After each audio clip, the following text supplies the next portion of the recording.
ये दीपक नागर बहुत सीधा साधा है, ये राजनीति भी जानता। ये कहते हैं ना, चिट्ठी लिखते हैं चिट्ठी, और चिट्ठी के अंत में क्या लिखते हैं कि थोड़े लिखे को ही ज्यादा समझना, लिखते हैं ना। इसलिए इसके थोड़े बोलने को ही ज्यादा समझना। इसे अभी ट्रेनिंग दे, धीरे धीरे ट्रेंड कर देगी, ये भी बोलेगा, बहुत अच्छा बोलेगा, चिंता। तो मैं ये कह रहा था, ये शुभ दिन जो कल आ रहा है, हम सब उस शुभ दिन के साक्षी बनेंगे। लेकिन बहुत से लोगों की किस्मत में नहीं है साक्षी बनना। वो आज भी कहते हैं भगवान राम के इस कार्यक्रम का हम बाइकआउट करेंगे। अरे तुम बाइकआउट क्या करोगे भगवान राम का? तुम्हारा बाइकआउट तो इस देश की जनता ने 10 साल से कर रखा, तुम क्या बाइकआउट करोगे? और मित्रों, क्या मेरी माताएं मेरे बैठी हैं, आप सब जानते हैं जो राम का नहीं हो सकता वो किसी के काम का नहीं हो सकता। जय श्री राम। जो राम का नहीं है वो आपके भी नहीं हो सकते। अब क्यों बाइकआउट करेंगे? इसलिए करेंगे कि जिसको वो अपना असली वोट बैंक समझते हैं वो वोट नाराज ना हो जाए। आपका वोट तो अपना वोट समझते ही, कि हम मंदिर में जाएंगे, राम के कार्यक्रम में जाएंगे तो हमारा वोट खराब हो जाएगा। मतलब उनको राम का डर नहीं है, उनको वोट का डर है। उनके लिए राम महत्वपूर्ण नहीं है, उनके लिए वोट महत्वपूर्ण है। इसलिए मित्रों मैं कहना चाहता हूं, मुझे लगता है उन्होंने मोदी को हटाने की जिद में खुद को मिटाने का फैसला कर लिया है। मित्रों, खुद को मिटाने का फैसला कर लिया है।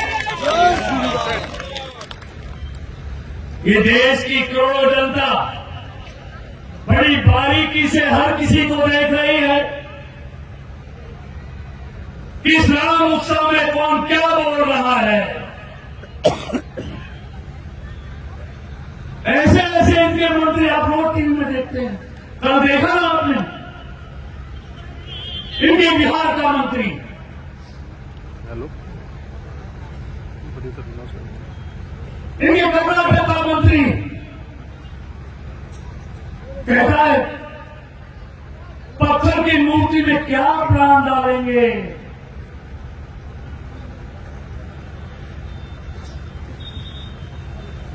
अरे जिनको प्राण प्रतिष्ठा के बारे में ज्ञान न हो उनको बोलने का अधिकार नहीं है प्राण प्रतिष्ठा क्या होती है।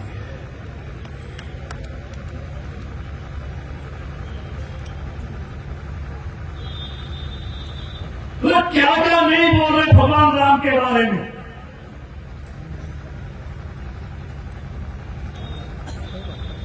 बारे में भाइयों बहनों, मैं इसलिए कहने आया हूं। और देखिए, मैंने अपने जीवन में 43 से चुनाव लड़ा हूं, 43 साल से। हमने आपने इस देश में बहुत प्रधानमंत्रियों को देखा है,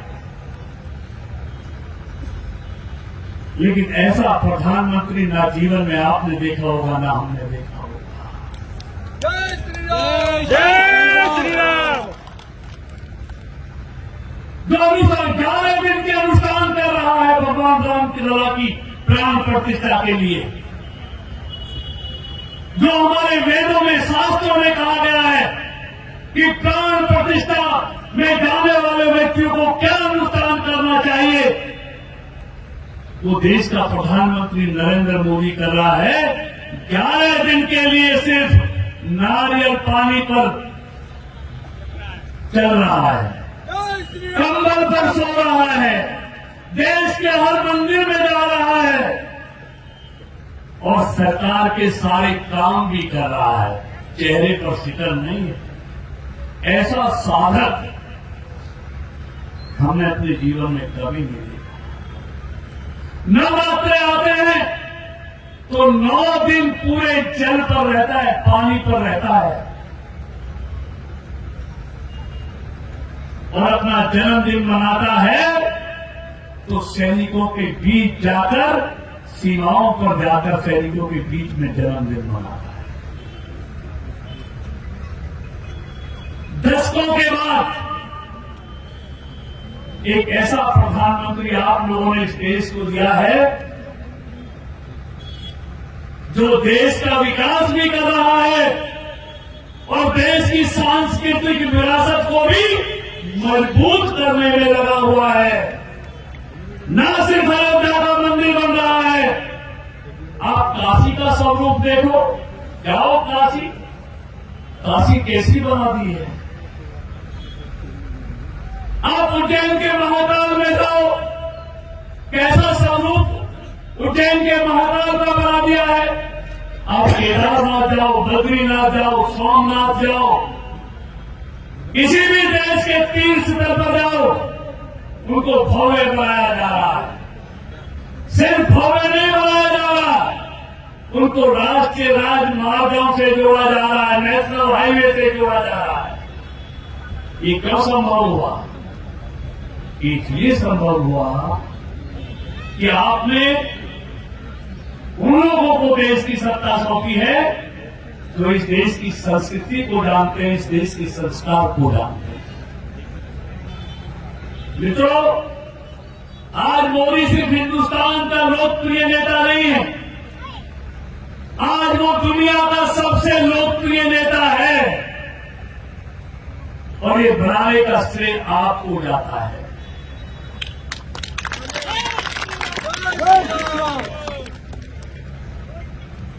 और राम तो अच्छों को बेड़ा पार कर देते हैं।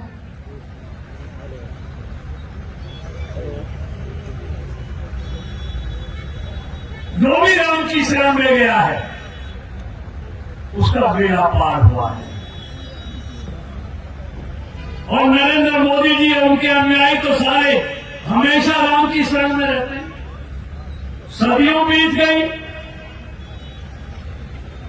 इसलिए राम भी उनका कल्याण कर रहे हैं और राम के आदेश पर जनता भी उनका कल्याण कर रही है, क्योंकि देश के लोग जान सकते हैं कि इस देश का बेड़ा पार राम और नरेंद्र मोदी कर सकते हैं, और उन्होंने 10 सालों में करके भी दिखाया है। तो इसलिए मैं ज्यादा नहीं कहता हुआ, मैं आप सबसे एक निवेदन करना चाहता हूं। दिवाली तो हम हर साल मनाते हैं, क्योंकि 14 साल का वनवास काटकर भगवान श्री राम अयोध्या लौटे थे, उस खुशी में हम दिवाली मनाते हैं। लेकिन इस बार तो 550 साल के बाद आ रहे हैं, तो ये दिवाली भव्य होनी चाहिए, खूबसूरत होनी चाहिए, जब दुनिया को लगे कि हिंदुस्तान राम के आदर्शों पर चलने वाला हिंदुस्तान है, और हिंदुस्तान में बनी हुई मोदी की सरकार भी राम के आदर्शों पर चलने वाली सरकार है। राम ने क्या रास्ता दिखाया था भगवान श्री राम ने हमको, कि सबका साथ, सबका विकास, सबका विश्वास और सबका प्रयास। और मोदी जी वही काम कर रहे हैं, राम के आदर्शों पर सबको साथ लेकर सबका विकास कर रहे हैं। हमें उस विस्तार में नहीं जाना चाहते। तो ये दिवाली भव्य होनी चाहिए, कल हर घर में कल राम ज्योति जलनी चाहिए, राम का गुणगान होना चाहिए। इसी उम्मीद और विश्वास के साथ मैं भाई दीपक डागर जी को एक बार फिर से बधाई देना चाहता हूं कि इतना भव्य राम उत्सव का आयोजन यहां पर किया है और पूरे इलाके के सरदारी को यहां पर बुलाया है। और देखिए, हमारी माताएं बहनें भी बहुत बड़ी संख्या में आई है, और मैं इस मौके पर सिर्फ इतना भगवान राम से यह आराधना करता हुआ, हे भगवान राम, आप सबका कल्याण करना, सबकी मनोकामना पूर्ण करना और सबके परिवारों में सुख शांति और समृद्धि देना और आज के आयोजक को भी अपना भरपूर आशीर्वाद रखना। इन्हीं शब्दों के साथ आप सबका बहुत बहुत धन्यवाद।